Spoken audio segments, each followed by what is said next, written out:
Good evening, folks, and welcome back to yet another episode of Backmarker Battles NASCAR Edition. I'm your host, Colby Evans, aka Starting Parkour on Twitter. We have a little bit of a smaller show than usual today. We have our preview show today. Normally, we do our review show and a preview show, but this is one of the rare off weekends that NASCAR had got this past weekend. So we only have a preview show this weekend, and we are going back to the Music City in Nashville. So very fun track, the Concrete Oval, one of the largest concrete ovals, I believe, in the U.S. and not personally my favorite track, but still going to be a fun weekend overall. We're going to go through my little intro. We go through at the beginning of every podcast, and we will get right into the racing action. So you guys know the drill. Follow me on social media at Starting Parkour on Twitter. If you like all the ARCA tweets and lower budget tweets and all the other fun crap I tweet, give me a follow. Like and subscribe to the channel. Turn on that bell for all notifications so you guys never miss a podcast when we go live. And give a shout out to the racingexperts.com for all NASCAR Media related content. So let's get right into it, shall we? Nashville Superspeedway. Personally, the track itself, not one of my personal favorites. I like the idea of it. I like a big concrete track. If the track maybe had a little bit more banking and the opportunity for a second groove, more time, maybe I would warm up to the track a little bit more. It's definitely not on one of my bad lists, but it's not one of my favorites. But nonetheless, we're not here to talk about that opinions. We're here to talk about the races. We got all three series running. I do wish ARCA would come back. ARCA, I know they run the fairgrounds, but I wish ARCA would come back and run the physical track itself as well. But we got all three series here. Returning once again, we got DNQs in trucks and Xfinity. Obviously, no Cup DNQs. We're never going to see that again outside of the Daytona 500. But yeah, still some fun entry lists to go over. We start off with the Truck Series. The Truck Series at Nashville. The Tennessee Lottery 250. Oh, God. See, I'm getting my entry lists all mixed up here. That's the Xfinity race. Rackley Roofing 200. Got to give a shout out to Rackley War for sponsoring this race, as they are a proud truck team as well with Rackley War. 38 trucks for 36 spots. We do have some pretty wacky entries in this race, which is always fun to see. Starts off at the very beginning. We have Tony Breidinger back in the one for Tricon when the Victoria's Secret truck. Great looking truck. The 02, which was TBA until about an hour ago, where it was announced that Lane Riggs, yes, the short track star, Lane Riggs, will make his, I believe, his second truck series, fourth. Definitely one of those first couple truck series starts. I think it's his second one this year, but like fourth or fifth total truck series start. For Young's Motorsports, he'll be in the 02, obviously, with Chris Wright out at Young's Motorsports. It's kind of a race-by-race basis right now for Young's, just trying to fill up that 02 truck for the rest of the season. Corey Roper, the 04 team, are back again, and Corey will be driving. This will be Corey's first start in quite a while. I don't really remember when Corey's last start was, but good to see Corey back out there. Trey Hutchins, after his horrible Texas crash, and the blue truck, I believe, is killed. Hutchins does have another truck, the black truck, which they ran at Kansas last year. It's been updated to this season, and they're finally ready to take it. So good to see Trey Hutchins back. Nick Leitz, he's back in the 20 again. Obviously, he ran the 20 at Kansas, so he'll be back in this truck again. I think another race or two scheduled in that 20 truck. Jonathan Schaefer drove for Venturini a couple times last year. If you guys don't know who he is, he's another short track ace. He'll be in the 30 for On Point Motorsports. Right now, the 33 and the 34, I don't think it's been updated. But right now the 33 and 34 for Rayom Brothers Racing are currently listed with no drivers. The 22 for AM Racing is not listed, and it's weird why this truck sometimes runs and sometimes doesn't at this point. I don't know why we don't just run the number 22 as the 34, but I don't know. That's just between AM Racing and Rayom.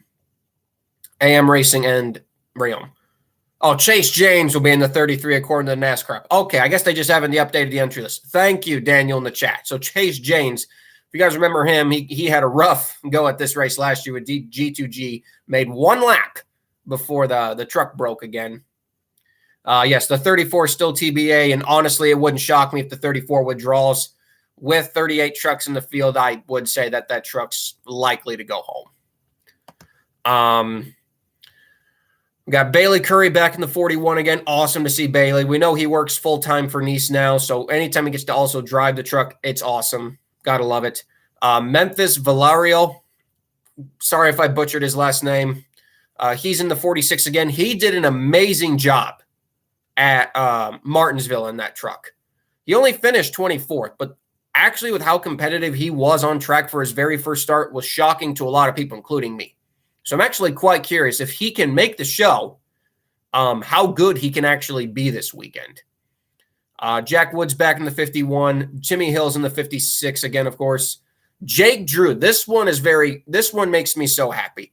This kid absolutely dominated, and I mean absolutely dominated, the ARCA West Series season in 2022.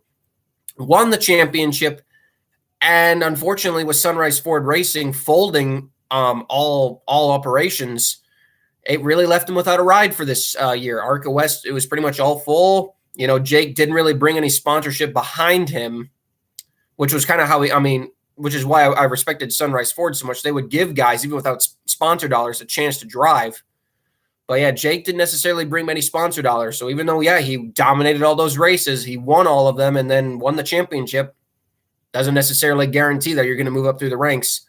But not only is it a ride, it's a very competitive ride. The 66 for Thor Sport, I was about to say Thor Motorsport, Thor Sport, which has been occupied by Connor Jones a couple times this season. But yeah, Jake Drew, Bud Hayfley as the crew chief. Definitely don't count out Jake. This is an opportunity race for him, and trust me, he'll take advantage of it. And then our last oddball entry is the 90 of Justin Carroll. So like I said, 38 trucks for 36 spots. Only 2 trucks are scheduled to go home. And right now in the truck series, the lowest 2 trucks in owners points that are entered for this race, I do believe is the 34. The 34 and actually is not the 34. It is the 90 and the 14. Sorry, forgot. All those extra races that Rayom ran earlier in the season actually benefited them. It is the 90 and the 14. So in retrospective right now, Rayom has a logistical chance to still get both trucks in the field. We'll talk about that in a second, Jack Flynn. We will talk about that in 1 second. I forgot I was going to bring that up. But yeah, 38 trucks, 36 spots. The 14 and the 90, we've seen realistically every time they've had to qualify their way in. Trey Hutchins doesn't necessarily have a lot of speed, and the 90 of Justin Carroll doesn't necessarily have a lot of speed either. In both of his starts this season, Carroll hasn't necessarily shown amazing speed. He's not the slowest, but he's definitely not very quick. He did DNQ this race last year. Both him and Hutchins did DNQ this race last year. Not for lack of effort. They just simply weren't quick enough. But unfortunately, I am actually going to put them as my DNQs. I will put the 90 and the 14 as my DNQs for this race. Obviously, you guys know I love Justin Carroll. We all love Trey Hutchins. I want them to make the show, but it's their equipment and how old these Ilmores can be. So unfortunately, I'm going to go with the 90 and the 14 to miss this race. If the 34 does withdraw, which I could see happening, and then I would just pick the 14 to miss the race. One thing that somebody did bring up in the chat is while it's not necessarily a lower tier team, we have probably one of the most oddball driver pairings that I don't think anybody expected to see this season at all. Matt Mills driving the 51 for Kyle Busch Motorsports. Now, we've noticed that pretty much outside of Kyle Busch himself this year, KBM has really kind of hit a decline in performance. Last couple races, I think there was one race where both trucks didn't run inside the top 15 at all. So Matt Mills in the 51. And this is not Matt Mills. Contrary to what everyone believes, this is not Matt Mills' first time in competitive equipment. You have to go way back to Tricon when it was known as DGR Crosley. Matt Mills ran the 54 truck at Michigan. And while he did crash out in that race, he qualified very solidly and was running top 10. I believe he crashed out while running top 10. And it was just a simple case where the truck got sucked around by a truck on the outside. It wasn't even Matt's fault. The air got taken off the truck and he just crashed. So it's interesting to see. It's one of those opportunities of, is it the equipment or is it the driver? I'm going to go into this with an open mind. Matt Mills, he's shown at times great performances in the BJ McLeod equipment. Obviously, there were times where, especially last year, where the BJ McLeod Xfinity team was pretty bad last year. But, at the BJ McLeod Xfinity team's peak, which was, I believe, 2019, 2020, Matt Mills was actually cranking out some pretty decent runs for that organization. So I'm going to go into this with an open mind for sure. I definitely don't think he'll do any worse than Jack Wood. I've been pretty outspoken about Jack Wood. I don't think Jack Wood's anything special. Frankly, I think he'll do better than what Jack Wood had been doing in that truck. Probably better than Chase Purdy. I could actually see him outrunning Chase Purdy in that truck. And honestly, if he does, that says a lot. If Matt Mills actually can outrun Chase Purdy in that 51 truck, that really says a lot. I think he can do it. I'm going at it with an open mind.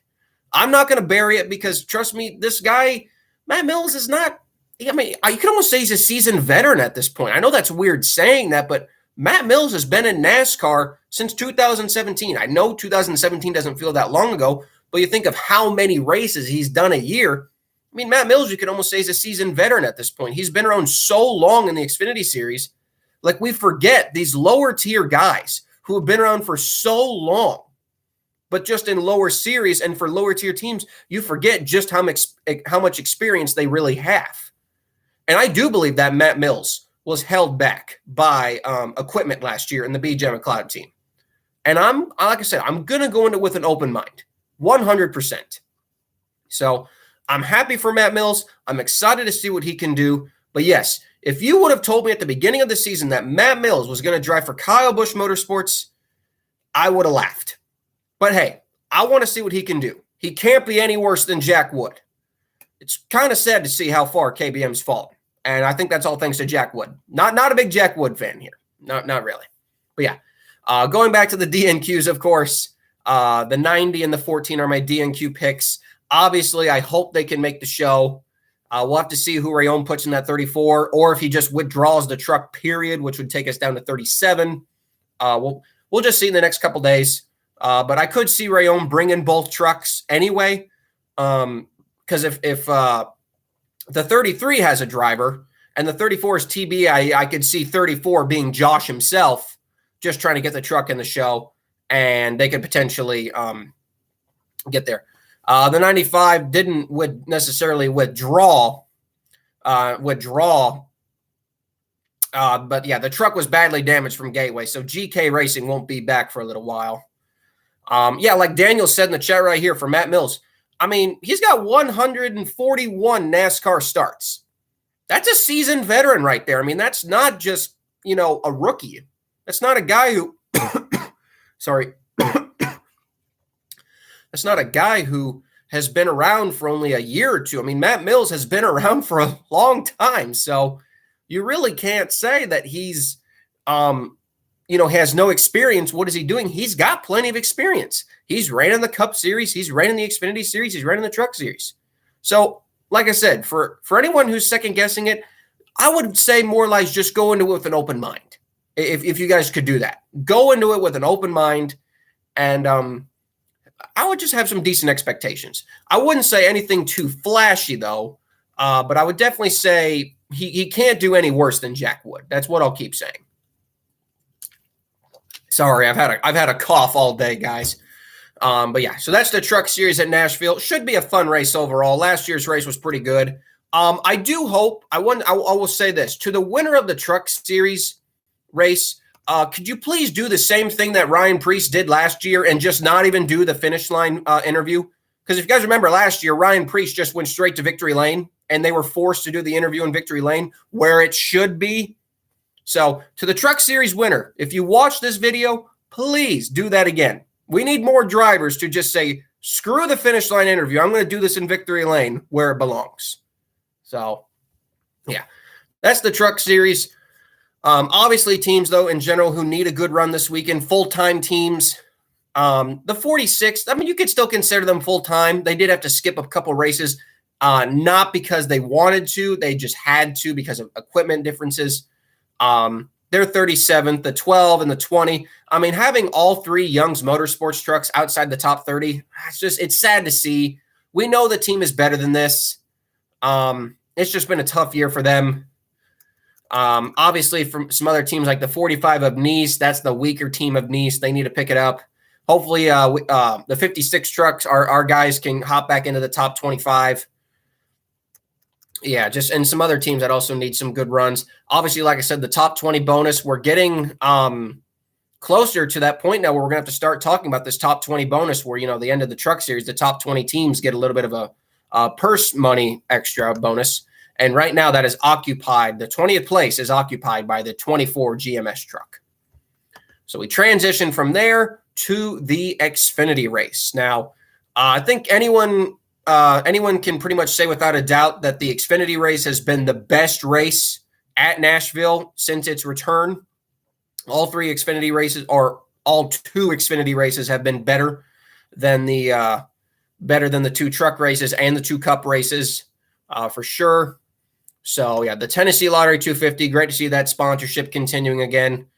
38 cars, I wish we had 38 cars, 41 cars for 38 spots. Again, my mind's all over the place today. Again, guys, I'm sorry. I got a slight cough. Sorry about that.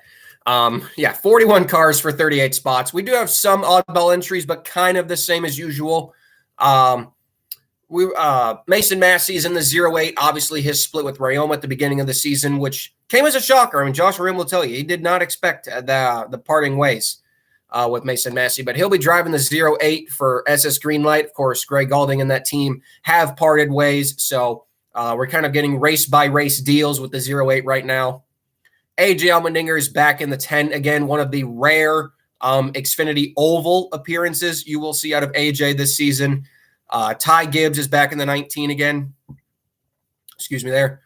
Zane Smith is back in the Xfinity Series, I believe for the first time since his fill-in for Justin Haley during the COVID protocol era. He'll be in the 28. Now, note that will be a full Stewart-Haas chassis, car, and setup. Basically similar to what Eric Amarola had at Sonoma. It'll be a full SHR car, full SHR crew. It's just listed under 28 just to make sure the car is locked into the race. So with that then, RSS Racing, technically its third car will now be the 29 again with Kyle Sieg. Parker Rutzel from the 31 again. David Starr returns to the Xfinity Series. He'll be driving the 35 for Emerling Gase.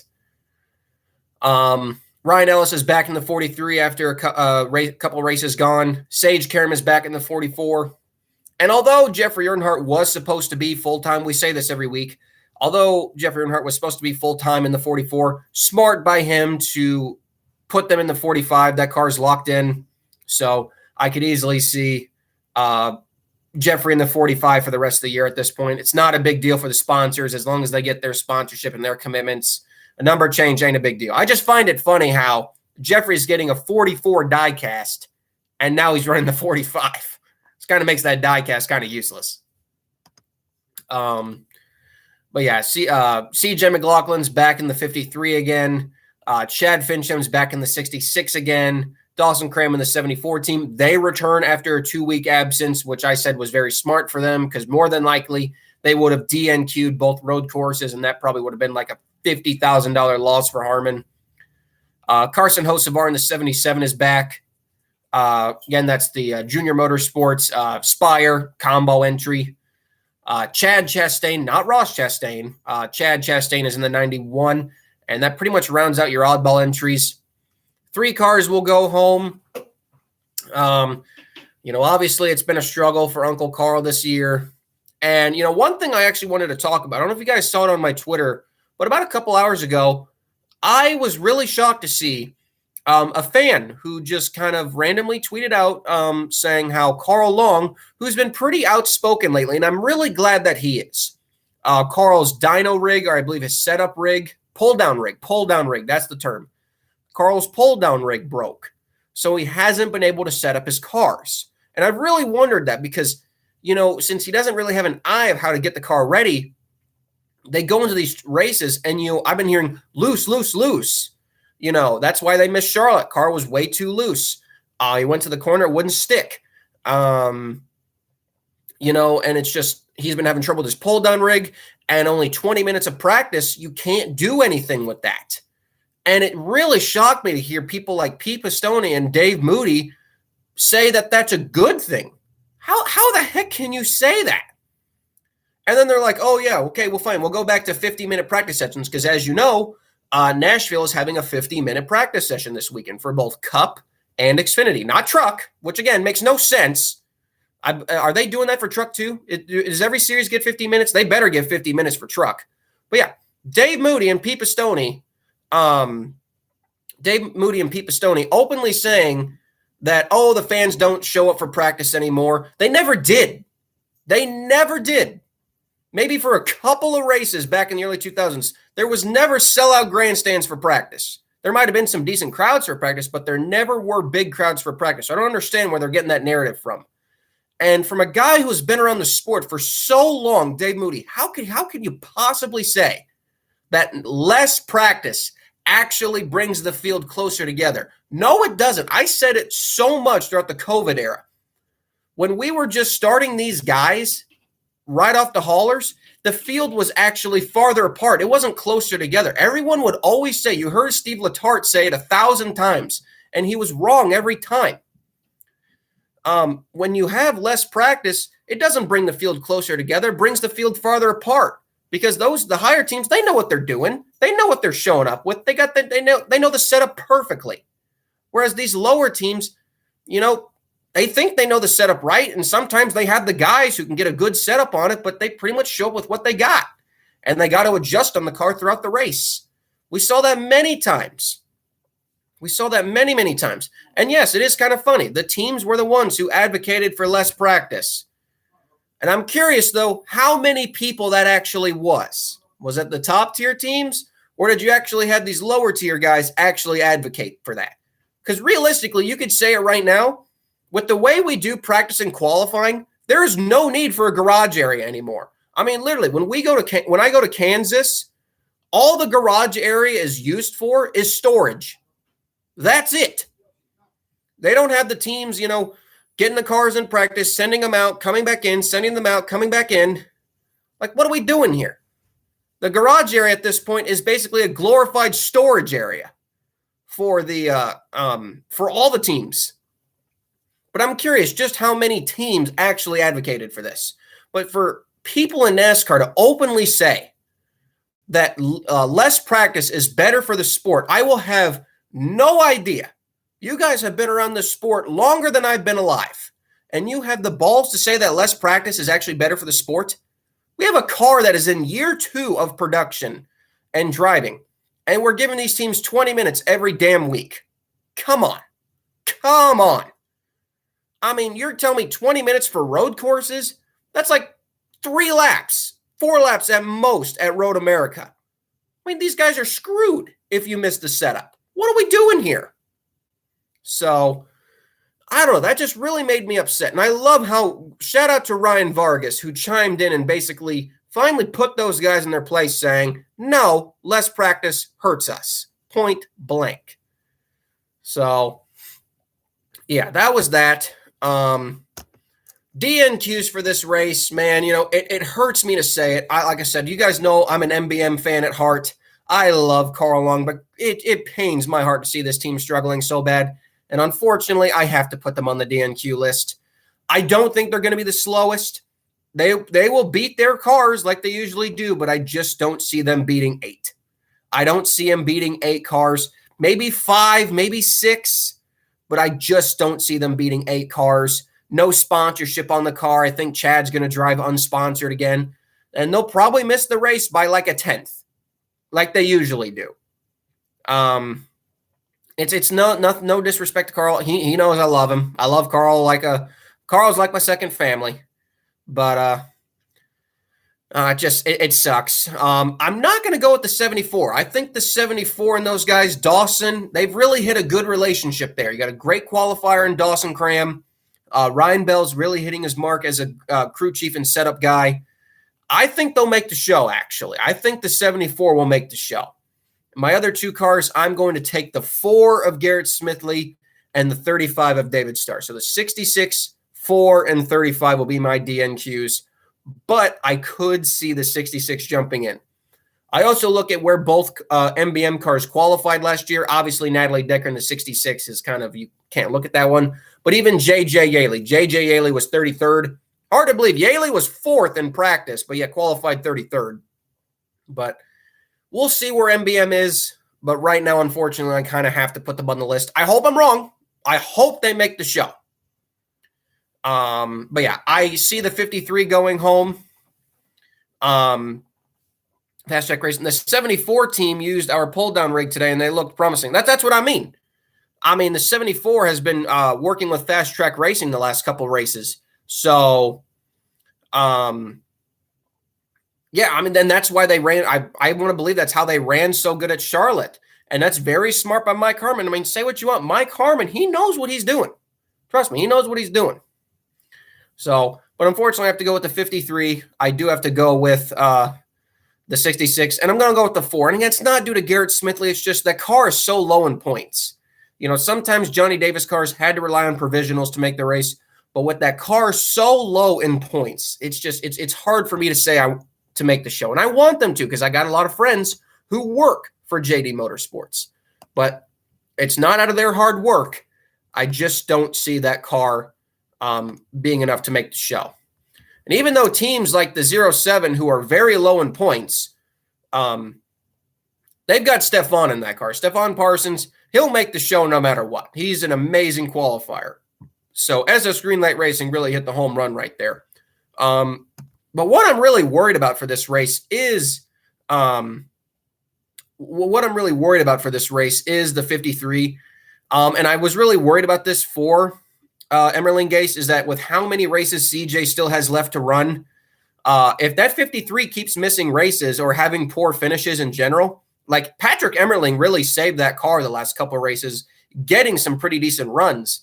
But if CJ, even if he makes the race, let's face it, he's not going to run any better than probably 33rd. So the 53, they have to play touch and go. If I was them, I would put them in the 35. I'm kind of shocked they didn't put CJ in the 35 this week, since that car is higher in points.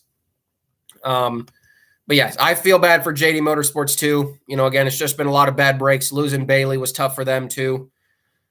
See a lot of people in the chat saying that they're impressed with Carson Hocevar. I still got my opinions on Carson Hocevar. The car is a full-on junior motorsports car, so the fact that he's running well shouldn't be a shocker. So, if Carson wasn't running good, that would be a problem. That car is a full-blown junior motorsports car. I believe Spire's probably paying for it, but it's coming out of the junior motorsports shop. So it's an A-plus car. He better be running top 10. He better be running top 5. So, he'll make the show easily. 77 should have no problem making the show. 66, 53 and 4. I do believe the 74 will actually make the show again. I do feel bad for CHK because of a window net penalty. They're -7 points right now in owner points. So right now, I haven't even started a race, and we're higher in CHK in points. But for CHK, I think that they will make the show. And yes, if we're going to talk about it for a brief second, I think this is heading for Carson Hocevar to move up from the Truck Series next year to the Junior Motorsports 8 car, because Josh Berry is now driving the 4 next year for Stuart Haas. So I would easily say that is what we're going to see next year for the 8 car. I forgot to pick a race. I forgot to pick a winners in the Truck Series race. I'll go with Zane Smith for the truck race. Forgot to pick a race winner. My race winner for this one, oh boy. Actually, I don't. There's not many Cub drivers in this field. I don't think there's any Cub drivers in this field outside of AJ and Ty. I'm gonna go with. I'm actually gonna go with Custer. I'm gonna go with Cole Custer to win this race. I know you guys can put your chats, but I'm going to go with Cole Custer. My dark horse, I'm going to take Zane Smith in the Xfinity race as my dark horse. That'd be awesome to see the 28 win 2 races in a row. That's the Xfinity race. Should be a fun race. Like I said, it's been the best race overall of Nashville's return to NASCAR. Justin Allgaier, that's a good pick. But yeah, obviously with Ty Gibbs in the field, he'll be tough to beat. But yeah, for the cars going home, I hate to say it. And Carl's listed as the crew chief. That tells you kind of how things are getting rough over there. Not because he doesn't have the people. It's just, he can't afford to pay him. And that's a sad reality. But I hope the 66 can make the show. I really do. If we could get both the 74 and the 66 in the show, that would put one of the biggest smiles on my face that I've had in a long time. It really would. Trust me. But yeah, going forward, man, there's a couple of cars like the 4, cars like the 53, man, it's going to be tough. The top 30 Xfinity battle, we'll talk about that for a brief second. Not much of a battle, as it usually is. With a lot of these lower tier teams struggling as bad as they were, the top 30 have kind of separated themselves. Right now, 29th is held by the 43 Alpha Prime car, which has 174 points. And 30th place is the 02 Hour Motorsports car, which has 169 points. And then in 31st, outside of that top 30 10K bonus, is the 08 for SS Greenlight Racing, and they are 21 points behind. That's a lot of ground with how close they run to each other every week. The Emerling Gase cars are over 20 points, or over 40 points behind. The JD Motorsports 6 car is over 30 points behind.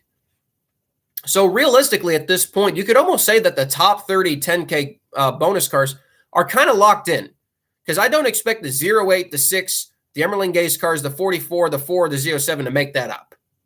I don't expect them to make that up with how close they run to each other every week. But for teams like SS Greenlight Racing, Emerling Gase, and JD, it can't help every week knowing the fact that you're losing an extra 20 grand in bonus money. You know what I mean? So it really sucks. It really, really sucks. Yes, I believe we should. How is Hour still alive? The Larry's Lemonade. Remember, Larry's Lemonade bought a lot of majority ownership in that team. They're pretty much the ones keeping that team alive. And Blaine Perkins sponsor dollars as well. So, yes, that is the Xfinity Series. Should be the best race of the weekend. I'm picking Cole Custer to win. Zane Smith is my dark horse. So now we move on to the Cup Series. I enjoyed the 2021 race at Nashville. I thought it was a very, very good race. Last year's race with the new next-gen car, I didn't think was very good at all. I thought it was really one of the weaker races of the season. Again, I'll keep saying it until NASCAR actually does it. Lack of horsepower. I feel like really hurt this race. Obviously, no DNQs last year. Not many driver changes compared to this year. We do have some, but again, it's the cars that expect to change drivers. Brennan Poole's back in the 15, so that's awesome to see. Great to see Brennan Poole back in the Cup Series again. Like I said, with Cody Ware's absence and J.J. Yaley being put in the 51 now, it has opened up more opportunities for Rick Ware Racing to sell their cars. So it's great. So you could say when getting Cody Ware out has put Brennan Poole an opportunity now to get in the 15. Like I said, J.J. Yaley's in the 51, and Josh Bilicki is in one of his few oval starts of the year. He'll be in the 78. Todd Gilliland, of course, is back in the 38 for this week. Just the usual 36 cars. Last year's race was a real tough one for the backmarkers. McDowell, he got a solid 13th. But other than that, the other guys struggled. Gilliland, 24th. Both Rick Ware cars were not good last year. 27, 28. BJ, 32nd. Bilicki, 33rd. I do expect them to run a little bit better this year than they were running. But I don't know. We'll see. Rick Ware has definitely gotten better with their Cup Series program. And they definitely got two great drivers. If there's one thing that Rick Ware Racing has definitely improved on this year, it's their drivers. J.J. Yaley, he's still great at 46. And Brennan Poole, we all love Brennan Poole. But yeah, we'll see how it goes this weekend. The 15 had a really rough go at Sonoma. They really lost a lot of their points lead. But as of now, we sit 16 races into the season, and both Rick Ware cars are ahead of the top 33. And that is not what NASCAR I don't think that's what any NASCAR team wants right now, because if they can both finish inside the top 33, then that guarantees Rick Ware 3 more years in the Cup Series with 2 cars. And that's what they want. Right now, the charter that is up for battle is the 51. Keep this in mind. If the 51 finishes inside the top 33, that still guarantees Rick Ware Racing 2 cars for 2024. But that would mean the 15 charter would be up for grabs at the end of 2024, pending that car does not finish inside the top 33. So the way you could look at it right now, Rick Ware Racing, if the 51 finishes inside the top 33, still has the opportunity at 2 cars for 2024. And that is not what the rest of the Cup Series garage wants to see. The 78, yes, and the 78 for Live Fast Motorsports, they are too far down the pecking order, so they will go into sudden death next year. And I could actually see that being the end of that team. The 78, I don't expect them to really improve their performance by much. I think this was just kind of a fun deal for them. Matt Tifft, BJ McLeod, obviously BJ, he's wanted to get to the Cup Series. He made it to the Cup Series as an owner driver. And I think this is the end of the road for them next year. Next year, BJ, he'll be in his 40s by then. Matt Tifft, he might want to retire at that point. BJ could go back down to Xfinity with the money he'll probably get selling his charter from Joe Falk too. So, yeah, I guess at the end of the day, we could still see Live Fast Motorsports running part-time, but, for a team like them, it just doesn't really make sense to run part-time, only to run 38th, or if there's even 38 cars. So, yeah, I don't see the 78 team being around after 2024. But it is very well possible, very, very well possible that both Rick Ware cars could stay inside the top 33, but they do have some cars behind them coming. The 77 has been slowly making ground on them. And, of course, the 42 of Legacy Motor Club. Right now, Noah Gragson is listed in his 42 car for this race. Both Rick Ware cars right now. The 15 is 32nd with 161. The 51 has 159. So the Rick Ware cars right now are neck and neck pretty much. They have a 5-point gap over the 42 of Legacy Motor Club. And a 13-point gap over the 77.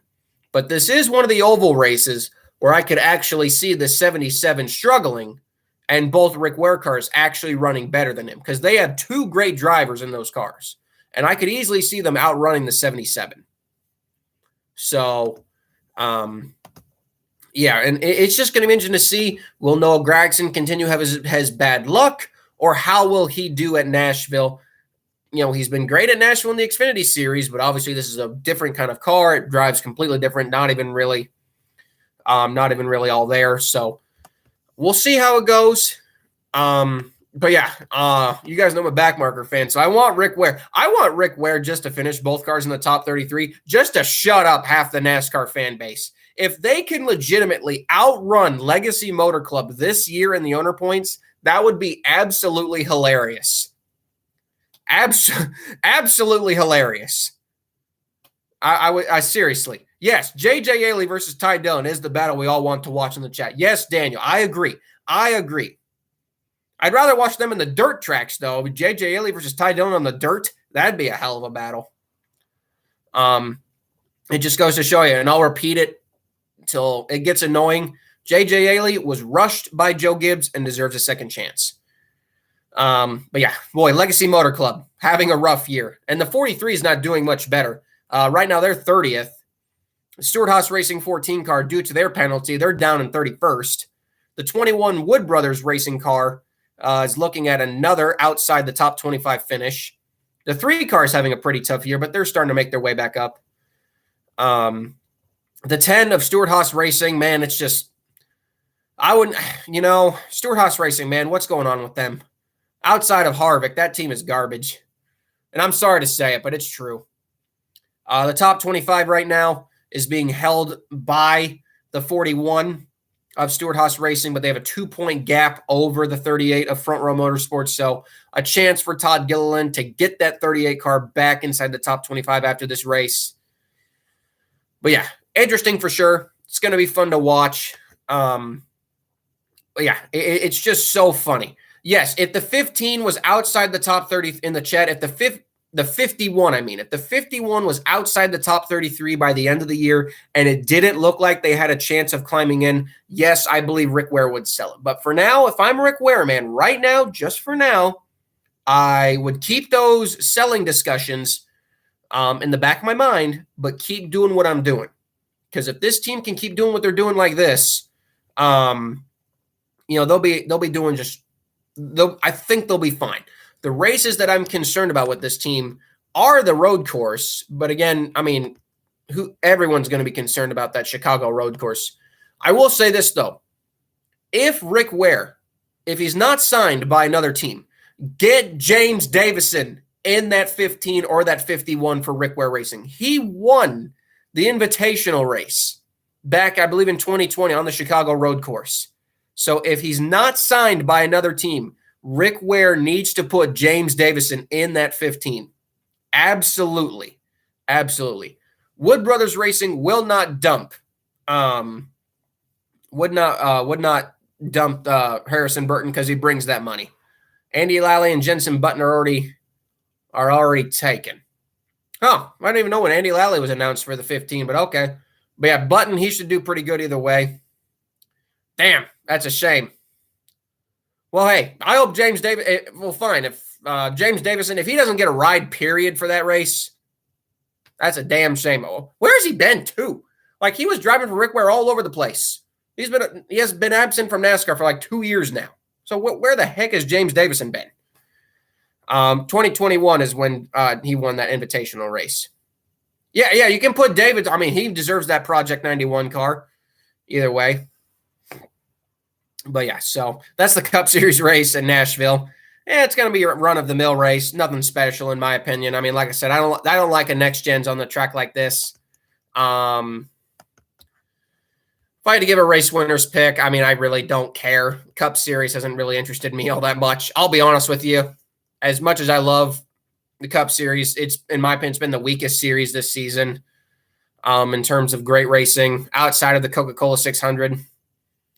If you want to get a winner's pick, I'll go with Truex again because I love Truex. If you want to give a dark horse pick, I'm gonna go with my boy Brad Keselowski. So those are my picks. The backmarker battles, obviously, in my opinion, the most entertaining part of the Cup Series, and it's a shame. It's a shame that people like Brett Griffith and Freddie Kraft want them out of the sport. Trust me, I can't stand those two guys, and I'm not afraid to say it on here. I cannot stand those guys on Door Bumper Clear. It has ruined Dirty Mo Media, and I'm not afraid to say that at all. So it sucks that they want those guys out of the sport because 2311 wants a third charter. They want that. And Trackhouse would like to expand to a third charter as well. So, but yeah, I don't like that show. Brett Griffith kind of made an ass out of himself on Twitter today, which is always great to see. We all love that because – yeah, he's not the sharpest knife in the drawer. So yeah, that's Nashville as a whole. And again, you can disagree with it. You can disagree with it in the chat. Like I said, Door Bumper Clears. Some people like Door Bumper Clear. I don't. I think Brett Griffith is kind of an asshole. But again, you guys can agree to disagree with me. That's what I love about the show. You can agree to disagree with me. We're all friends here. We're all friends here. Jack Flynn, you can in the chat, you can first take you don't agree with me on. That's fine. Again, I'm not saying you shouldn't watch it, but I just don't like it. I think those guys are so entitled. I think they hold the moniker of if you're not in the sport, you don't know what you're talking about, and I hate that. So, but yeah, this is not the show. It's not the show for that. For that rant, but just had to get it on there. But anyway, guys, that's Nashville. Thank you guys for joining me on this Tuesday night. Wanted this to be the ARC Racing podcast, but as of course, with no entry list, we can't do the show. So we'll be live on Tuesday, 7 p.m. Central, live right here on this YouTube channel. Like and subscribe to the channel, guys. Again, appreciate all your continued support. Thanks to everyone who tuned in tonight. One of my biggest live audiences of the year, and just glad we're continuing to grow. So catch you all on Thursday night, 7 p.m. for the ARC Racing podcast. Colby Evans signing off. So long, guys.